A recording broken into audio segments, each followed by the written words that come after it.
સુરતમાં હત્યાની વધી રહેલી ઘટનાઓ વચ્ચે રાંદેરમાં મોરા ભાગડ ખાતે રહેતા યુવાનની હત્યા કરાતા પોલીસ દોડતી થઈ હતી તો હત્યા મૃતકના મિત્રએ જ કરી હોય પોલીસે હત્યારા મિત્રને ઝડપી પાડ્યો। સુરતના રાંદેર વિસ્તારમાં હનુમાન ટેકરી પાસે મિત્રએ ચપ્પુના ઘા ઝીકી મિત્રની હત્યા કરી નાખી। મોરા ભાગડમાં રહેતો રાહુલ ગોરસિંગ નામના યુવક મજૂરી કામ કરતો અને મૃતક રાહુલ સાથે મિત્ર રાજા સાથે કામ પર ગયો હતો। બંને મિત્રો વચ્ચે સામાન્ય બાબતને લઈ ઝઘડો થયો હતો જેમાં આરોપી રાજાએ મિત્ર રાહુલ પર ચપ્પુના ઘા ઝીકી તેની હત્યા કરી નાખી। હત્યા કર્યા બાદ હત્યારો મિત્ર ભાગી છૂટતા રાંદેર પોલીસે તપાસ હાથ ધરી અને ગણતરીની કલાકોમાં જ હત્યારા રાજાને ઝડપી પાડી સળિયા પાછળ ધકેલ્યો।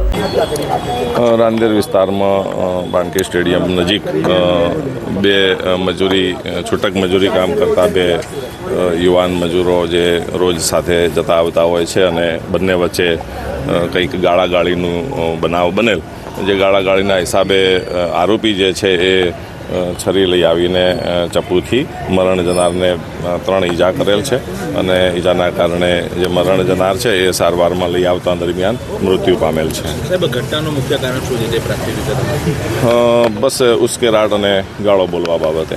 Bureau report S9 news Surat. અમારી તમામ માહિતીથી અપડેટ રહેવા માટે જોડાયેલા રહો S9 ન્યૂઝ સાથે।